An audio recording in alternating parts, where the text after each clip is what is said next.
बिस्मिल्लाहिर्रहमानिर्रहीम अस्सलाम वालेकुम स्टूडेंट्स, कैसे हैं आप लोग। मैं हूँ हिना, आपकी इंस्ट्रक्टर। और आज का जो हमारा टॉपिक है वो है ऑपरेटर्स इन टाइपस्क्रिप्ट। तो हम ऑपरेटर्स को काफ़ी डिटेल में पढ़ेंगे कि ऑपरेटर्स जो है टाइपस्क्रिप्ट में किस तरह काम करते हैं और कितने तरह के ऑपरेटर्स होते हैं। लेकिन ऑपरेटर्स पढ़ने से पहले मैं ये जानना चाहूँगी आप सबसे कमेंट्स में कि कैसी स्टडीज़ चल रही हैं आप लोगों की। आप लोगों को समझ में आ रही है टाइपस्क्रिप्ट की नहीं आ रही है, जो वीडियोज़ बनाई गई हैं वो यूज़फुल है आपके लिए या नहीं है। काइंडली मुझे कमेंट्स में ज़रूर बताइएगा। और वैसे तो मुझे बहुत पॉजिटिव रिस्पांस मिल रहा है आप सबकी तरफ से। Thank you so much for your positive response. और यही रिस्पांस है जो मुझे बहुत पुश करता है कि मैं मज़ीद आपके लिए बहुत अच्छी-अच्छी वीडियोज़ बनाऊँ, बहुत इन्फॉर्मेटिव वीडियोज़ बनाऊँ। ठीक है, तो चलते जनाब ऑपरेटर्स की तरफ। तो सबसे पहले हम ऑपरेटर्स का कॉन्सेप्ट समझते हैं कि ऑपरेटर्स काम क्या करता है टाइपस्क्रिप्ट में। टाइपस्क्रिप्ट में ऑपरेटर अलग-अलग तरीकों से वैल्यूज़ को मैनिपुलेट करता है और इवैल्यूएट करता है। लाइक इसके अंदर जो है हमारे पास डिफरेंट किस्म के जो ऑपरेशंस होते हैं, जैसे मैथमेटिकल ऑपरेशन होता है, कंपैरिजन ऑपरेशन होते हैं, लॉजिकल होता है और अदर ऑपरेटर्स होते हैं जो कि परफॉर्म करते हैं। लाइक तो फर्दर हम समझेंगे इसको कुछ एग्जांपल्स के साथ। इससे पहले मेरे पास कुछ एक आपके पास थोड़ा-सा मेरे पास एक नोट्स हैं, वो हम देख लेते हैं। बहुत अच्छे लगे मुझे, दैट्स व्हाई मैंने आपसे डिस्कस मतलब शेयर किए यहाँ पे। तो एक डेफिनेशन है यहाँ पे ऑपरेटर्स की कि ऑपरेटर क्या काम करते हैं। Operator define some function that will perform on the data. Right, operator क्या करते हैं, ऑपरेटर के पास कुछ फंक्शंस होते हैं जो कि वो परफॉर्म करते हैं डाटा में। The data on which operator perform are operands. ठीक है, वो डाटा जिस पे ऑपरेशन परफॉर्म किए जाते हैं वो ऑपरेंट्स कहलाते हैं। अब हम इसके एक्सप्रेशन देख लेते हैं। 7 + 5 इज इक्वल्स टू 12। ओके, तो जो वैल्यू 7 और 5 और 12 है वो है ऑपरेंट्स, और जो प्लस और इक्वल टू है वो है ऑपरेटर्स। तो कितनी अच्छी एग्जांपल मुझे लगी, तो इसलिए मैंने आप लोगों से शेयर की एग्जांपल। अच्छा, हमारे पास जो है यहाँ पे कुछ मेजर ऑपरेटर होते हैं टाइपस्क्रिप्ट में, जो कि अर्थमेटिक ऑपरेटर है, लॉजिकल ऑपरेटर है, रिलेशनल ऑपरेटर है, बिटवाइज ऑपरेटर है, असाइनमेंट ऑपरेटर है। इसके अलावा टेनरी कंडीशनल ऑपरेटर है, स्ट्रिंग ऑपरेटर है, टाइप ऑपरेटर। ये सारे ऑपरेटर हैं हमारे पास टाइपस्क्रिप्ट में काम करें। लेकिन इसमें से कुछ मोस्ट कॉमन ऑपरेटर हैं जिस जो काम करें, जैसे अर्थमेटिक है, लॉजिकल है, असाइनमेंट है, कंडीशनल है। ये कुछ 4-5 हैं इस तरह के जो कि हमारे पास बहुत मोस्ट कॉमनली यूज़ होते हैं। तो अब हम क्या करते हैं कि हम नीचे जाके देखते हैं, थोड़ा-सा और स्क्रॉल डाउन करते हैं। तो let's suppose the value in variables a and b are 10 and 5 respectively. ठीक है, आपने क्या किया, 2 वेरिएबल असाइन कर दिए यहाँ पे ए और बी। ए की वैल्यू आपने असाइन कर दी 10 और बी की वैल्यू हमने असाइन कर दी 5। तो हमारे पास अर्थमेटिक ऑपरेटर्स में क्या होते हैं, मैथमेटिक ऑपरेटर्स में ऑब्वियसली तो बचपन से हमने पढ़ता है, एडिशन होता है, प्लस सब्सट्रैक्शन होता है, returns the difference of the values, multiplication होता है, डिवीजन होता है, मॉडुलस होता है यानी कि परसेंटेज होती है। इसके अलावा हमारे पास 2 चीज़ें और हैं यहाँ पे जिसमें है इंक्रीमेंट और डिक्रीमेंट।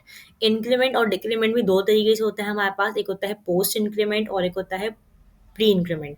इस तरह के डिक्रीमेंट भी होते हैं, पोस्ट इंक्रीमेंट और प्री इंक्रीमेंट। ये होता है हमारे पास अर्थमेटिक ऑपरेशन के अंदर, राइट। अच्छा, इससे पहले हम आगे जाएँ, मैं आपको थोड़ा-सा बता दूँ कि वीडियो के हम पार्ट्स बनाएँगे ताकि आप ओवरबर्डनाइज़ ना हो। हम इसको 2 से 3 पार्ट से बनाएँगे। तो आज के पार्ट में जो आपसे ऑपरेटर डिस्कस करूँगी वो अर्थमेटिक ऑपरेटर होगा। इसके अलावा असाइनमेंट ऑपरेटर और स्ट्रिंग टाइप ऑपरेटर, ये 3-4 ऑपरेटर्स मैं आपसे डिस्कस करूँगी आज की क्लास में।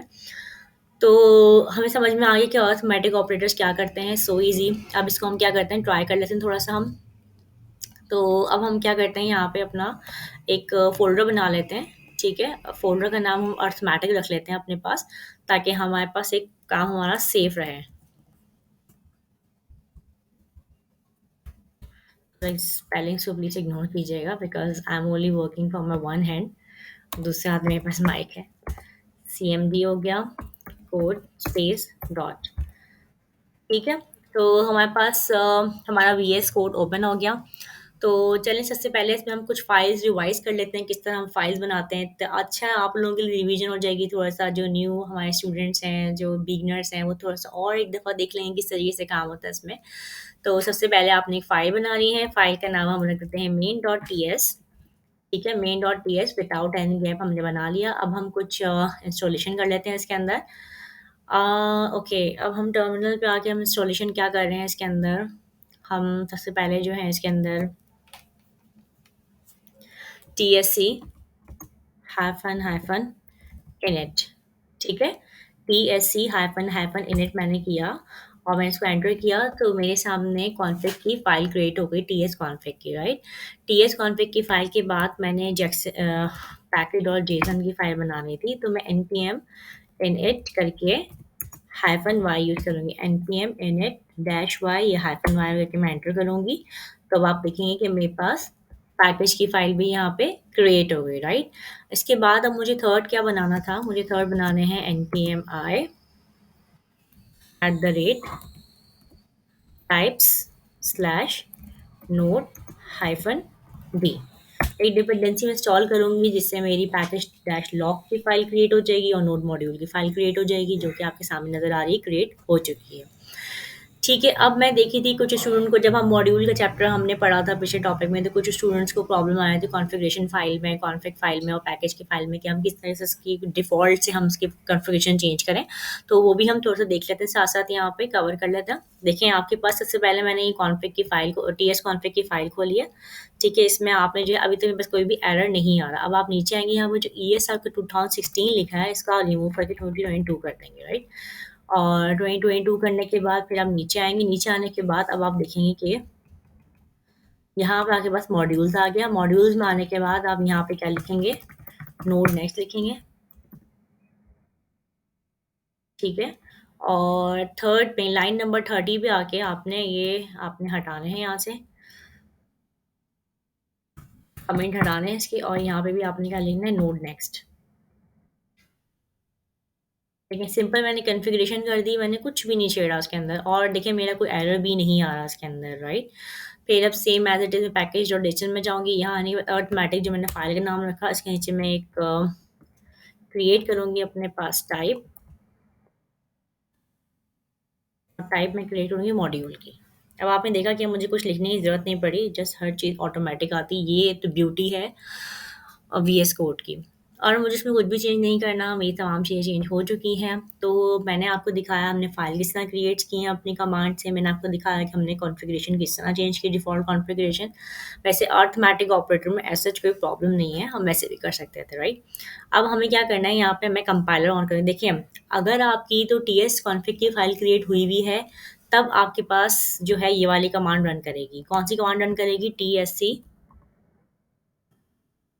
-w कमांड रन करेगी आपके पास। अगर आपके पास कॉन्फ़िग की फ़ाइल क्रिएट हुई हुई दिस फ़ाइल, टीएस कॉन्फ़िग की फ़ाइल अगर क्रिएट है आपके पास, तभी आपके पास -w का, यानी कि जो हम कंपाइलर स्टार्ट करें तब वो स्टार्ट होगा कंपाइलर। अगर आपके पास कॉन्फ़िग की फ़ाइल क्रिएट नहीं हुई हुई, तो ये कंपाइलर काम नहीं करेगा। तो आपने इस तरीके से काम करना है, टीएससी मेन डॉट पीएस करके आपने काम करना है, एंटर। ये आपने इस तरीके से काम करना है, ठीक है? कुछ स्टूडेंट्स को मैं देखी थी कि इस तरह के प्रॉब्लम्स आ रहे थे, तो आपने ये नहीं करना। जैसे ही मैंने TSC space main dot TS किया, मेरे पास जेएस की फ़ाइल क्रिएट हो गई। ये बाय डिफ़ॉल्ट फ़ाइल क्रिएट होगी क्योंकि मैं कंपाइल कर रही हूँ यहाँ पे। वंस मैं कंपाइल कर लूँगी यहाँ पे, तो मेरे पास जेएस की फ़ाइल क्रिएट हो जाएगी, ठीक है? ये छोटे-छोटे पॉइंट्स हैं जो मैं इसलिए आपको दोबारा बता रही हूँ, और प्लीज़ मेरी वीडियो एंड तक देखा करें। तो उसका रीज़न ये है कि उसमें बहुत सारी चीज़ें ऐसी होती हैं जो मैं साथ-साथ आपको बता रही होती हूँ। स्टूडेंट्स एक्सपेरिमेंट जो कर रहे होते हैं, या जो मैं स्टूडेंट्स एक्सपीरियंस कर रहे होते हैं उनकी मिस्टेक्स से, कि हाँ ठीक है, यहाँ मिस्टेक्स आप लोगों की आ सकती हैं। इसलिए मैं अपनी वीडियोज़ में उसको दोबारा से डिस्कस कर लेती हूँ, ठीक है? यहाँ तक तो हमारे पास काम हो गया, क्योंकि मैंने आपसे ये कहा था कि हम आज पढ़ेंगे अरिथमेटिक ऑपरेटर, ठीक है? तो हम यहाँ पर लिख लेते हैं अरिथमेटिक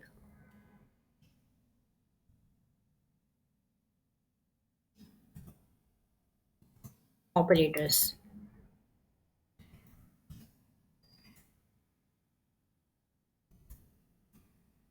ठीक है जी, हमने यहाँ पे अरिथमेटिक ऑपरेटर्स कर दिया।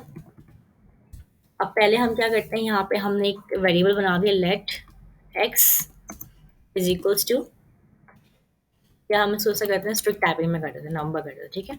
Let X number is equals to, क्या नंबर देती हूँ मैं, इसको देती हूँ 10, और यहाँ मैं देती हूँ लेट वाई टू नंबर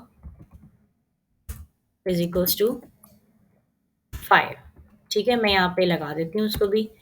ठीक है जी, ये भी हो गया आपका प्रॉपर काम। अब हम क्या करते हैं, हम एक साथ सारे काम करते हैं, सारे ऑपरेशन फिर एक साथ देख लेंगे। अच्छा, वैसे ही काम हम और भी कर सकते थे कि हम यहाँ पे इंक्वायरर और चॉक भी इंस्टॉल कर सकते थे, लेकिन चलें अभी ये ज़रूरत नहीं है वैसे हमें। अगर आप करना चाहें तो आप कर भी सकते हैं, कोई इशू वाली बात नहीं है इसमें, इंक्वायरर और वो। ठीक है, तो अब हम क्या करेंगे, लेट सम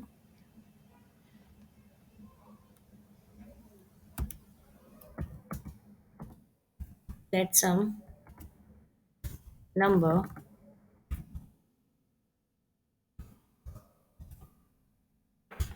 लेट सम नंबर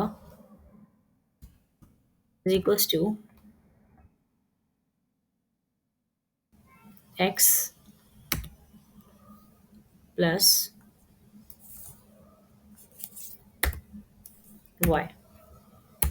ठीक है, अब हमने क्या किया कि हमने सम के अंदर क्या स्टोर करवा दिया, एक्स प्लस वाई स्टोर करवा दिया। अगर मैं यहाँ पे कंसोल करती हूँ, अब कंसोल डॉट लॉग और यहाँ मैं लिखती हूँ सम।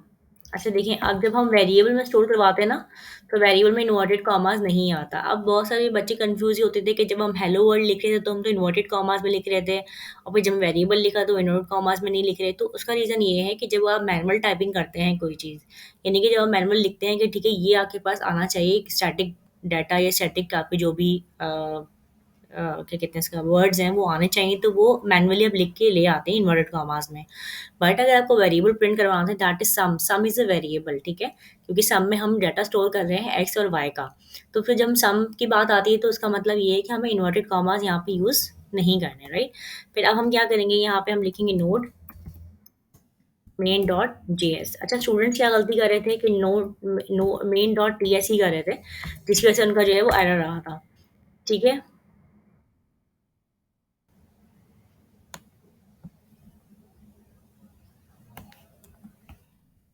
सॉरी मैंने कंपाइल नहीं किया इसको, इस वजह से मेरा रिजल्ट नहीं आया। पहले मैं कंपाइल करूँगी, इसको कंपाइल करने के बाद मैं नोडमैन टीएस ये आ गया मेरे पास। ठीक है, अच्छा इसलिए मैं टीएससी हाइफन डब्ल्यू का जो है मैं ज़्यादा पसंद करती हूँ इसको, क्योंकि मुझे बाबा कंपाइल करना नहीं पड़ता, क्योंकि अब मैं जितनी चीज़ें करूँगी ना तो वो ऑटोमेटिकली मेरे पास यहाँ पर रिजल्ट आता रहेगा नोड के उसमें। ठीक है, तो ये हमारे पास एक प्लस का ऑपरेटर हो गया। ठीक है, इसी को हम अगर माइनस कर लेते हैं, फॉर इंस्टेंस हमने यहाँ पे इसको माइनस कर दिया। ठीक है, और यहाँ पे मैंने इसको जो है नोड वाली कमांड चला दी, node dot sorry node in dot JS. तो ये 5 आ गया यहाँ पे, क्योंकि यहाँ पे -5 नहीं आया, ये 5 आ गया कि मैंने x को y माइनस कर दी। x की वैल्यू क्या थी, 10 थी, और y की वैल्यू 5 थी, तो x माइनस 5 5 आ गया। ठीक है, अगर मैं इसी को ही मल्टीप्लाई कर देती हूँ, ठीक है, इसी को मल्टीप्लाई कर देती हूँ और यहाँ पे कमा चलाती हूँ वाली, तो ये मेरे पास हो गया 50। ठीक है, अगर मैं इसी को डिवाइड का ऑपरेटर लगाती हूँ, सारे अर्थमेटिक ऑपरेटर हैं। ठीक है, अगर मैं डिवाइड लगाती हूँ यहाँ पे, तो डिवाइड में मेरे पास क्या आंसर आएगा, यहाँ पे डिवाइड में मेरे पास आंसर आएगा 2। ठीक है, डिवाइड में बस ये आंसर आया, 2 का आंसर आया मेरे पास। अब अगर मैं इसको परसेंटेज का लगाती हूँ कि ठीक है आई आई वांट परसेंटेज, मैंने परसेंटेज का साइन लगा दिया यहाँ पे, ये देखिए परसेंटेज आ गया मेरे पास। अब परसेंटेज में मेरे पास क्या आएगा यहाँ पे, 0। ठीक है, तो मॉडुलस, इसको परसेंटेज भी कहते हैं, मॉडुलस भी कहते हैं। तो हमने कौन कौन से ट्राई किया, अरिथमेटिक ऑपरेटर, हमने एडिशन ट्राई किया, हमने सब्सट्रैक्शन ट्राई किया, हमने मल्टीप्लिकेशन ट्राई किया, हमने डिवीजन ट्राई किया, और हमने मॉडुलस ट्राई किया। अब हमारे पास 2 और रहते थे, वो कौन से थे, इंक्रीमेंट और डिक्रीमेंट था हमारे पास। ठीक है, तो अगर मैं यहाँ पे लिखती हूँ एक्स की वैल्यू एक्स प्लस प्लस, तो इसमें क्या रिस्पॉन्स आएगा मेरे पास, इसमें मेरे रिस्पॉन्स आएगा 10, क्योंकि 10 की वैल्यू जो है, अब मैंने आपसे कहा इंक्रीमेंट हम कर रहे हैं, इंक्रीमेंट मीन्स तो इंक्रीज होता है ना, लेकिन यहाँ पे मेरी वैल्यू 10 आई। इसका रीज़न ये है कि जो मेरी पहले वैल्यू थी 10, ठीक है 10 आई, उसके बाद अगर मैं दोबारा इसको नोट करके चलाती तो सिर्फ 10 ही आएगा, लेकिन अगर मैं फर्दर उसमें ऑपरेशन करती यानी आइट्रेशन वगैरह लूप लगाती, तो फिर मेरे पास 11 वैल्यू जो है मेरी इंक्रीज होकर आती है, यानी 11 होकर आती है, जैसे काउंटर ऐप वगैरह में हमारे पास चलता है। इसी तरह अगर मैं यहाँ पे एक्स की प्लस प्लस के बाद एक्स लगाती हूँ, तो मेरे पास क्या वैल्यू आएगी यहाँ पे, तो मेरे पास जो वैल्यू आएगी वो आएगी 11, यानी कि पहले मैंने प्लस किया, उसके बाद मैंने अपना वेरिएबल मतलब अपनी वैल्यू लिखी प्लस करके। प्लस में अगर हमने 1 देखा, 1 प्लस 10 आ गई, एक्स की वैल्यू 10 आ गई, तो हमारे पास यहाँ पे क्या हो गया, 11 हो गया। ठीक है, तो ये इस तरीके से होगा। इसी तरीके सेम प्रोसीजर जो है हमारे पास वो माइनस का होगा, माइनस माइनस एक्स हमने कर दिया यहाँ पे, तो माइनस माइनस एक्स जब हम कम करेंगे तो हमारे पास आ गया 10, वही सेम वैल्यू हो गई। बट अगर मैं इस माइनस को यहाँ हटाती हूँ और यहाँ पे इस एक्स को मैं लगाती हूँ, तो मेरे पास क्या वैल्यू आ जाएगी, यहाँ पे मेरे पास वैल्यू आ जाएगी 9। तो ये है पोस्ट इंक्रीमेंट और pre increment, post decrement pre decrement का डिफरेंस, कि हम किस तरीके से काम करते हैं। जो आप काउंटर ऐप बनाएंगे अपनी पूरी, या हम बनाएंगे, मैं आपको पूरा प्रैक्टिकल बताऊंगी काउंटर ऐप बनाते किस तरीके से और कौन कौन से फंक्शंस यूज करते हैं उसके अंदर, तो फिर मैं आपको मजीद क्लियर करूंगी इसका कॉन्सेप्ट कि प्री इंक्रीमेंट और पोस्ट इंक्रीमेंट या प्री डिक्रीमेंट या पोस्ट डिक्रीमेंट का क्या फर्क होता है। आई होप कि आपको जो है क्लियर हो गया होगा ये चीज़ कि हमें अर्थमेटिक ऑपरेटर हम किस तरह काम करते हैं, ठीक है। अब हमारा जो नेक्स्ट टारगेट था, नेक्स्ट टॉपिक था, वो क्या था हमारे पास, हम यहाँ से देख लेते हैं। ये देखिए, हमने सब्ट्रैक्शन कर लिया, एडिशन कर लिया, मल्टीप्लिकेशन कर लिया, डिवीजन कर लिया, मॉडुलस पढ़ लिया, इंक्रीमेंट करके देख लिया और डिक्रीमेंट करके देख लिया, राइट। अच्छा, रिलेशनल ऑपरेटर्स जो है हम वो, और लॉजिकल ऑपरेटर हम बाद में पढ़ेंगे। इसके अलावा बिट वाइज ऑपरेटर को इतना कोई कॉमनली यूज़ नहीं किया जाता। तो अब हमारे पास आ गया असाइनमेंट ऑपरेटर। असाइनमेंट ऑपरेटर को थोड़ा समझिए, असाइनमेंट ऑपरेटर किस तरह काम करता है। इक्वल टू सिंपल असाइनमेंट, ठीक है। यहाँ पे इक्वल टू का यूज़ किया जाता है, plus equal to, minus equal to, multiply equal to और डिवाइड इक्वल टू, इस तरीके से जो है यूज़ किया जाता है। वो किस तरीके से यूज़ होता है मैं आपको बताती हूँ कि इसमें हम क्या करते हैं कि हम वैल्यूज़ को वेरिएबल में असाइन मतलब करते हैं। इसके अंदर असाइनमेंट ऑपरेटर में हम वैल्यूज़ को वेरिएबल के अंदर असाइन करते हैं। किस तरीके से असाइन करते हैं मैं आपको दिखाती हूँ अभी। तो जैसे अगर हम सिंपली इक्वल टू को देखते हैं यहाँ पे, तो assign value from the right side operand to the left side operand, यानी कि सी की value is equals to A plus B will assign the value of A plus B into C, ठीक है। मैं आपको जो है ना इसका बेहतरीन तरीका ये है कि मैं आपको इसको प्रैक्टिकल के दिखाती हूँ कि किस तरीके से काम करते हैं ऑपरेंड्स और असाइनमेंट ऑपरेटर्स, ठीक है। इसको मैं काम करती हूँ कि इसको मैं रहने देती हूँ ऐसे ही। यहाँ पे हम नाम चेंज करते हैं, असाइनमेंट ऑपरेटर लिखा हुआ है, ओके। असाइनमेंट ऑपरेटर हो गया, लेट एक्स की वैल्यू हमने क्या दे दी, 10 दे दी, और वाई की वैल्यू हमने दे दी 5, ठीक है। अब हम किस तरीके से काम करेंगे इसके अंदर वो आपको बताती हूँ। हम लोग क्या करेंगे, सिंपली हम इसमें पहले हमने क्या किया था, दोबारा देखें, पहले हमने क्या किया था अर्थमेटिक में कि हमने एक वेरिएबल बनाया था सम के नाम का, फिर उसके अंदर हमने जो है वेरिएबल की वैल्यू स्टोर करवाई थी, ठीक है। लेकिन यहाँ पे ऐसा नहीं होता है। असाइनमेंट के अंदर क्या होता है, असाइनमेंट ऑपरेटर में हमने लिखा यहाँ पे सी, ठीक है, C plus equal to space D. C तो नहीं है, सॉरी, मेरे पास है एक्स है, ठीक है। सी क्यों आ गया मेरे दिमाग में, X plus is equals to Y, ठीक है। अब मैं क्या किसकी वैल्यू प्रिंट करवाऊँ यहाँ पे, अब मैं यहाँ वैल्यू प्रिंट करवाऊंगी एक्स की, ठीक है। मैं किसकी वैल्यू प्रिंट करवाऊंगी, एक्स की। क्यों मैं वैल्यू प्रिंट करवाऊंगी इसकी, एक्स, इसका मतलब क्या हुआ, इसका मतलब ये हुआ कि एक्स, सबसे पहले मैंने एक्स लिखा है, X is equals to X plus Y. इस तरीके से ये काम करता है, ये ऑपरेटर इस तरीके से काम करता है हमारे पास। जैसे अब मैं यहाँ पे देखती हूँ, मैं यहाँ लिखती हूँ Y, Y plus equal to X, ठीक है। या हाँ, ठीक है। अब मैंने क्या किया इसको, इसका क्या मतलब हुआ कि जो y है उसके अंदर कौन सी वैल्यू स्टोर कर दो, y प्लस एक्स की वैल्यू स्टोर कर दो, ठीक है। प्लस एक्स मतलब क्या है, y प्लस एक्स की वैल्यू स्टोर कर दो, ठीक है। अब मैं पहले क्या प्रिंट करवा रही हूँ, पहले मैं प्रिंट करवा रही हूँ एक्स, ठीक है। तो हम इसका रिजल्ट देख लेते हैं क्या आता है हमारे पास। हमारे पास आया 15, क्यों, क्योंकि एक्स की वैल्यू क्या है हमारे पास 10 है और y की वैल्यू क्या है 5 है, तो हमारे पास क्या आया 15 आ गया। इसी तरीके से अगर मैं इसको y लिख देती हूँ यहाँ पे और फिर मैं प्रिंट करवाती हूँ, तो मेरे पास वैल्यू क्या आई, 20 वैल्यू आई मेरे पास। 20 वैल्यू क्यों आई मेरे पास यहाँ पे, आप मुझे बता सकते हैं कि इसकी वैल्यू 20 क्यों आई है हमारे पास।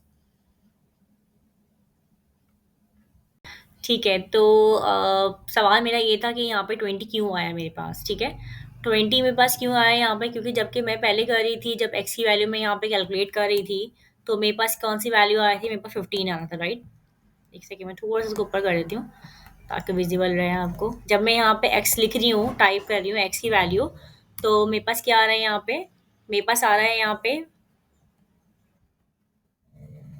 15 आ रहा है, राइट। बट अगर मैं यहाँ पे जो है वाई की वैल्यू प्रिंट करवा रही हूँ, तो मेरे पास जो है वो 20 क्यों आ रहा है, ठीक है। इट्स अ गुड क्वेश्चन ना, मतलब ऐसी चीज़ें आ जाती हैं सामने। देखिए, अब कंसीडर ये देखें, अब पहले आपके पास एक्स की वैल्यू क्या थी, पहले आपके पास एक्स की वैल्यू थी 10, ठीक है। फिर आपने क्या किया, एक्स के अंदर न्यू वैल्यू स्टोर करवा दी, एक्स प्लस वाई की, जो कि अब क्या हो गई आपके पास, अब वो वैल्यू हो गई आपके पास 15, ठीक है। यानी अब एक्स की वैल्यू कितनी हो गई आपके पास 15, और वाई की वैल्यू एज इट इज कितनी है आपके पास, 5 ही है अभी आपके पास ना। वाई की वैल्यू कितनी है, 5 ही है, क्योंकि वाई को आपने अभी कुछ भी नहीं किया, अभी आपने एक्स में वैल्यू स्टोर करी, अब आप वाई में स्टोर करवा रही है वैल्यू, ठीक है। और जब हमने वाई में स्टोर कराई तो 15 प्लस 5 कितना हुआ, 20 हुआ, तो ये इसका लॉजिक है 20 आने का, ठीक है? ये हमारे पास क्या आते हैं, ये हमारे पास होते हैं असाइनमेंट ऑपरेटर्स, यानी कि हमने क्या किया कि हमने सिर्फ़ एक टर्म लिखी, x लिखा प्लस इज़ इक्वल्स टू लिखा हमने और y कर दी। यानी कि अब हमें जो ऑपरेशन परफ़ॉर्म करवाने हैं, उस ऑपरेशन का रिज़ल्ट हमने परफ़ॉर्म करवाने हैं, x में सेव करवाने हैं रिज़ल्ट हमें, ठीक है? यानी कि वेरिएबल को रीस्टोर करवाने, रीअसाइन करवाने वैल्यू को हम इस तरह असाइनमेंट ऑपरेटर के साथ। तो ये जो है लॉजिक है असाइनमेंट ऑपरेटर की। असाइनमेंट ऑपरेटर के बाद हमारे पास आते हैं स्ट्रिंग ऑपरेटर। स्ट्रिंग ऑपरेटर वैसे तो कोई ख़ास चीज़ उसमें है नहीं, लेकिन फिर भी मैं आपको बता देती हूँ यहाँ पे कि स्ट्रिंग ऑपरेटर किस तरीके से काम कर रहे होते हैं हमारे पास। अ, हम इसको पहले यहाँ देख लेते हैं स्ट्रिंग ऑपरेटर्स में क्या है हमारे पास। Sorry. String operator, when we apply plus operator to strings, it will add the second string to the first, जिस जो हम concatenate करते हैं ना, बेसिकली वही सेम हमारे पास स्ट्रिंग ऑपरेटर्स है।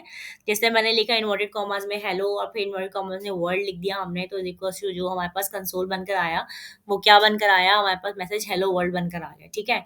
तो इस तरीके से जो है ना वो जनरेट किया जाता है। वहाँ पे हम इसको थोड़ा सा देख भी लेते हैं सिंपली कि किस तरीके से काम करता है ये। इसको मैं काम ही करती हूँ कि मैं थोड़ा सा इसको ना वो कर देती हूँ, कमेंट आउट कर देती हूँ। अच्छा जी, अच्छा जी। इसको मैं थोड़ा-सा कमेंट आउट करके हम आगे चलते हैं फिर स्ट्रिंग ऑपरेटर्स के ऊपर। बहुत ईज़ी है, देखें कितना ईज़ी टॉपिक है। अच्छा बस थोड़ा-सा ना आप लोगों को जिस चीज़ की ज़रूरत मैं महसूस कर रही हूँ ना वो है फ़ोकस की। जितने ज़्यादा फ़ोकस से तवज्जो दे के आप लोग पढ़ेंगे ना, उतना ज़्यादा जो है ना आप लोगों को चीज़ें क्लियर होंगी। तो देखें अगर एक चीज़ें कोई भी वीडियो बना रहा है, कोई भी चीज़ आपके सामने तो एटलीस्ट वो वन्स या ट्वाइस देखें उसको पहले। देखें और समझें कि वो किस तरह कमांड यूज़ कर रहे हैं, कौन-कौन सी चीज़ें यूज़ की जा रही हैं, कहाँ पे जो है कौन सा एक्सटेंशन लगाया जा रहा है। क्योंकि आप लोग ये चीज़ों पे गौर नहीं करते हैं, तो फिर होता ये है कि आप लोगों के पास एरर्स आते हैं। वो एरर्स पहले आप डेफ़िनेटली कोशिश करते हैं कि वो रिज़ॉल्व कर सकें, बट वो जब नहीं हो रहे होते तो उससे 2 चीज़ें होती हैं, एक तो आपका टाइम वेस्ट होता है, दूसरा आप डीमोटिवेट हो सकते हैं। तो मेरी एडवाइस यही है आप लोगों को कि जो भी आपके पास वीडियो आ रही है उसको 2-3 दफ़ा देखें, उसको समझें कि उसमें क्या परफ़ॉर्म हो रहा है, उसके बाद उसको फिर इम्प्लीमेंट करें, फिर काम करें। ठीक है, तो फिर हम क्या कर रहे थे यहाँ पे हम स्ट्रिंग ऑपरेटर्स कर रहे थे। स्ट्रिंग ऑपरेटर्स जो है कोई इतना कोई डिफ़िकल्ट नहीं है। या यूजुअली हमने बहुत दफ़ा यूज़ भी किया हुआ है। जैसे मैंने एक यहाँ पे var बना लिया, ठीक है, वेरिएबल के लिए var लिख लिया मैंने, var के बाद मैंने एक वेरिएबल में स्टोर कर दिया। वेरिएबल की टाइप मैंने दे दी इसको, स्ट्रिंग टाइप दे दी मैंने, ठीक है। मैंने कहा जी वेरिएबल की जो वैल्यू होगी वो स्ट्रिंग में सेव होगी, मैंने यहाँ पे लिख दिया इज़ इक्वल्स टू हेलो, ठीक है। हेलो लिखने के बाद मैंने क्या किया फिर यहाँ पे और साथ में कॉन्केटेनेट भी कर दिया मैंने उसको। इसी के बाद मैंने प्लस लगा दिया, प्लस लगाने के बाद मैंने इन्वर्टेड कॉमास लगा के मैंने लिख दिया वर्ल्ड। तो जी फिर होगा क्या इससे? हुँ। होगा कुछ ये कि हम कंसोल करवाएँगे। किसको कंसोल करवाएँगे? हम कंसोल कराएँगे मैसेज को, कंसोल डॉट लॉग और यहाँ पे मैं लिख देती हूँ मैसेज। मैसेज के बाद मैं इसको यहाँ पे प्रिंट करवा लेती हूँ, नोड मेन डॉट जेएस, तो आपके सामने हेलो वर्ल्ड आ गया। अब यहाँ पे हेलो वर्ल्ड तो बिल्कुल ही एक साथ बिल्कुल वो आए, तो इसके लिए मैं क्या करूँगी, मैं 2 इन्वर्टेड कॉमास दूँगी, फिर मैं यहाँ दोबारा से प्लस लगा दूँगी और इन्वर्टेड कॉमा के बीच में दूँगी स्पेस। ठीक है, तो फिर अब हम क्या करेंगे, इसको हम दोबारा प्रिंट करते हैं, तो हमारे पास हेलो वर्ल्ड के अंदर गैप भी आ गया, स्पेस आ गया हेलो के बाद स्पेस आ गया वर्ल्ड आ गया, ठीक है। तो ये हो गया कॉनकैटिनेट, किसमें कॉनकैटिनेट हो गया, ये हो गया आपके स्ट्रिंग के अंदर कैन कॉनकैटिनेट हो गया। तो बस इतना ही सिंपल है आपके पास, शदीद सिंपल है ये, उसमें कोई प्रॉब्लम नहीं है। अब बाकी जो नेक्स्ट वीडियो में इंशाल्लाह फिर हम लॉजिकल ऑपरेटर्स पढ़ेंगे, क्योंकि लॉजिकल ऑपरेटर से जो है ना आप बहुत सारा आगे आपका काम आने वाला है लॉजिकल ऑपरेटर। ये तो बहुत सिंपल से थे, तो इसलिए मैंने छोटी-सी वीडियो आपको बनाया ताकि आपको थोड़ी-सी चीज़ों की नो हाउ हो जाए। थैंक यू सो मच आपका कि आपने एंड तक मेरी वीडियो देखी, अगर आपने देखी है तो, and thank you so much आपके कमेंट्स के लिए, बहुत अच्छे कमेंट्स आप लोग करते हैं। And thank you so much for your feedback. I hope कि आप फर्दर लाइक करेंगे मेरी वीडियो को, सब्सक्राइब भी करें चैनल को तो अच्छा हो जाएगा। ठीक है, तो आप सब अपना बहुत-बहुत ख़्याल रखिएगा। अस्सलाम वालेकुम, अल्लाह हाफ़िज़।